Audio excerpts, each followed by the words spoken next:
Hi, I'm Ed Sperling. I'm the Editor-in-Chief of Semiconductor Engineering. I'm over at Cryptography Research Division of Rambus with Simon Blake Wilson, who's going to talk today about some of the problems that are going on in security, where we're starting to see some breakthroughs, where we're starting to see still seeing problems, and what the outlook will be as we go forward.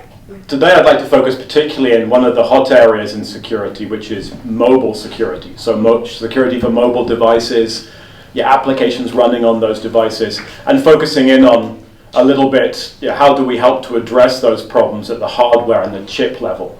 There are problems up and down the stack. There are problems for the chip maker, there are problems for the device maker, there are problems for app developers, but chip makers can do a lot to help people by putting the tools in place that you can use to address security. They can also do a lot to address the limitations of the existing solutions. Let's talk about the kind of applications that drive mobile security. So starting from an application perspective, what are some obvious examples of applications with security issues? So one area is obviously mobile banking and mobile payments.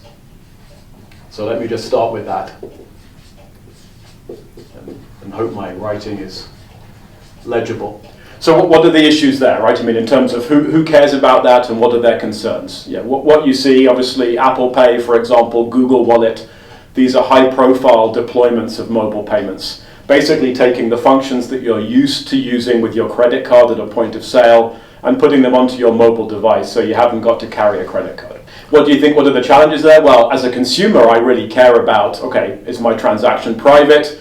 Can someone produce fraudulent transactions? That's something the bank cares about a lot too, partly because they're oftentimes on the hook for liability for those transactions, partly also because they have their brand to worry about, right? And if a bank or if Visa and MasterCard has bad publicity around fraudulent transactions, that's going to come back and be a huge problem for them. So a good example of something that's really an emerging trend, banking on your phone has traditionally been about accessing your account. That's already a serious security concern for most users.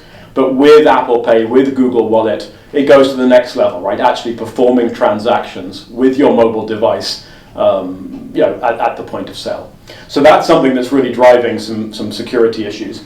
The second category would really be around, let's say, enterprise security. In enterprise security, of course, what you see is a lot of enterprises with employees out on the road looking to say, I want to access all the applications for enterprise from my mobile device. And you see a lot of data, whether it's corporate email, address books, contact lists, or files, things like price lists, contracts, residing on people's mobile devices. At the same time, it's also the reality that mobile devices are much more easily stolen, much more easily lost. So you need to have a good degree of protection on those devices to address that possibility and the potential for sensitive data to leave the enterprise that way.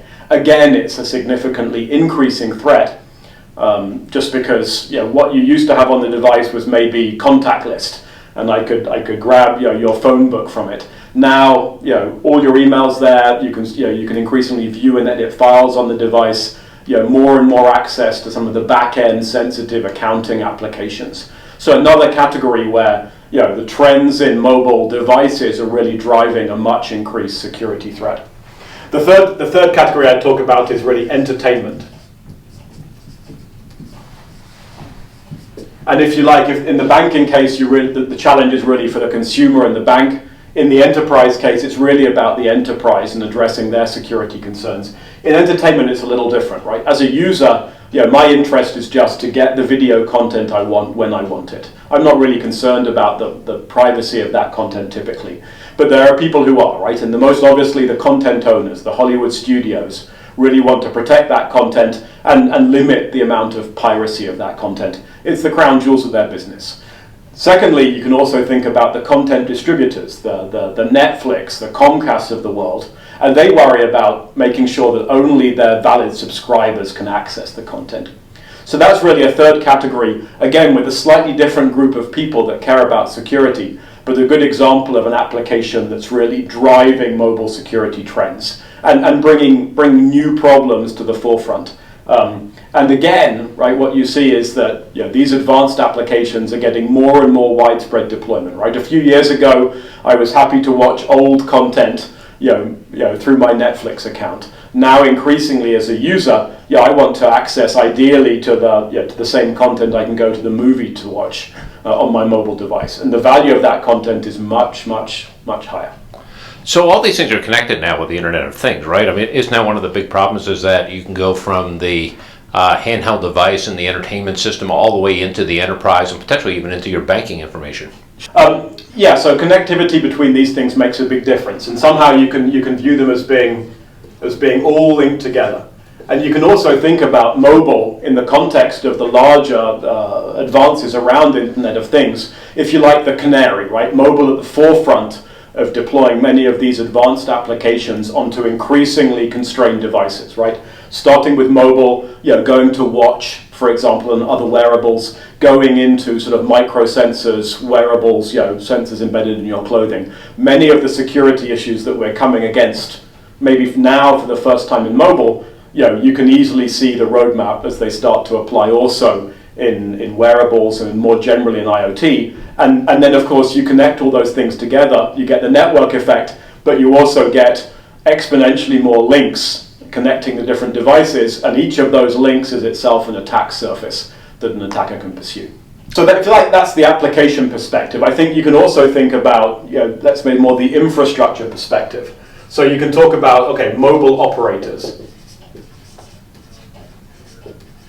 The Verizons and the AT&Ts of the world. What are their concerns? They really care about protecting their revenue. Ensuring, for example, that they're able to bill accurately for calls that are placed. Ensuring that where they subsidize a device, it's not possible to go and switch it to another operator.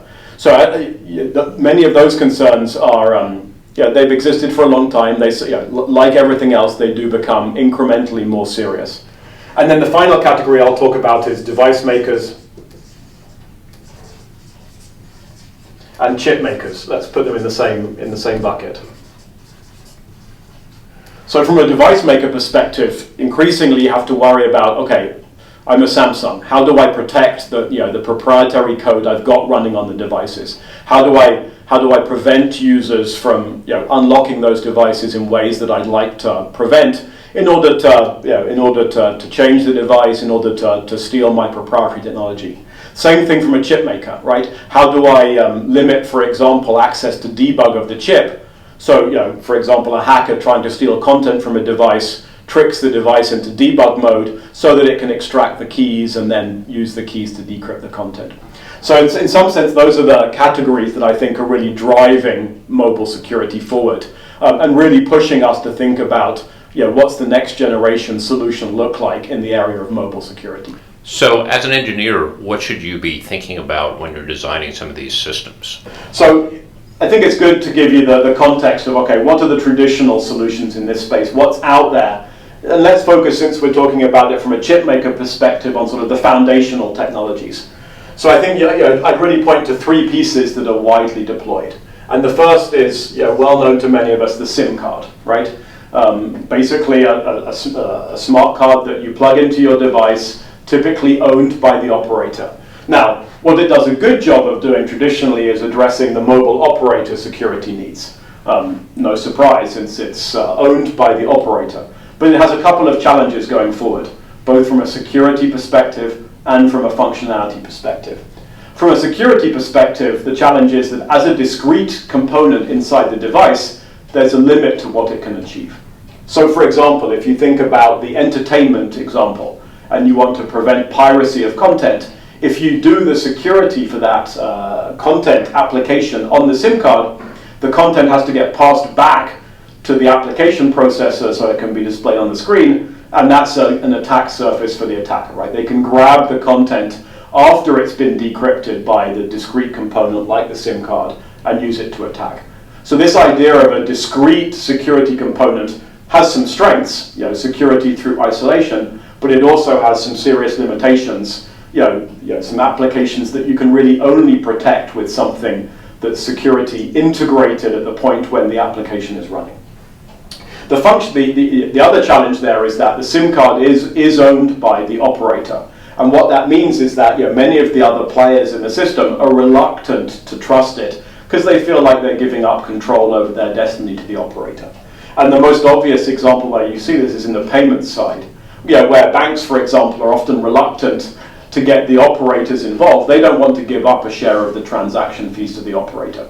So what you see is the SIM card has done a good job of protecting the operator interests, but going forward it has a number of limitations in terms of who owns it, in terms of the security limitations that it has, and then finally in terms of how do you shrink that? We talked about Internet of Things.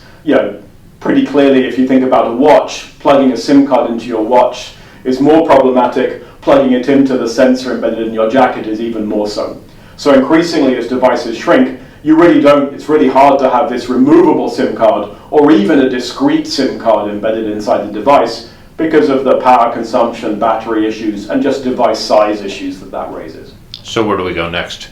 So there's a couple of other options out there, right? So the second piece that you'll see out there today is what's called a secure element.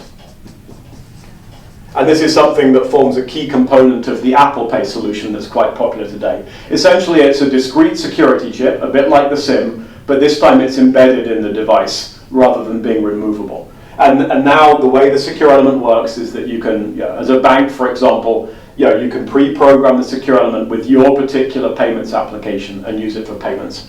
So again, it has good security because of its isolation, but it does have limitations, right? Going back to the content protection problem, doesn't reside in the place where you're actually running the applications. So that's an attack surface, right? The connection between the discrete secure element and, for example, the applications processor. The final technology that you'll see out there today is what's called trusted execution environment.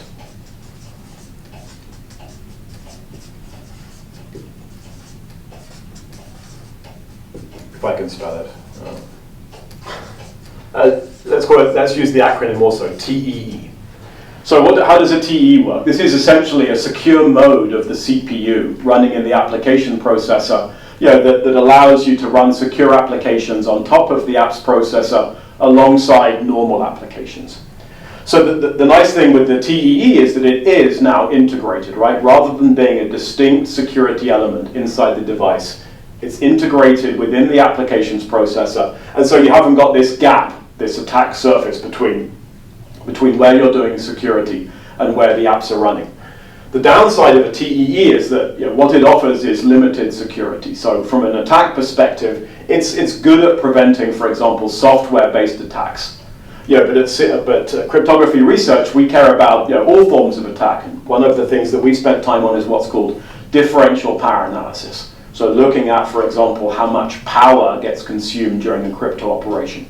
To some extent, that's where you grind off the top of a chip and put probes in there to figure out what's going on? Sure. So there's a variety of attacks, right? So for example, you can look at the chip physically, right? You can grind off the top and start to laser it, right, to induce glitches. You can start to try and read, for example, the keys out of OTP. Actually, the power attack is more powerful. So what you would do is put a probe actually outside of the phone, which measures basically the EM output from the device. And by monitoring that, you can start to look at, okay, what operations are being done, and then basically recover, for example, the cryptographic keys. So a TEE, as something designed to prevent software attacks, does a good job for that. But as you get into higher value applications like point-of-sale payments, you have to also worry about more sophisticated attackers that are going to go and do things like monitor the power consumption of the device, pull the chip out and start grinding layers off and trying to extract keys out of on-chip memory. And so that's a limitation when you talk about security using the TEE.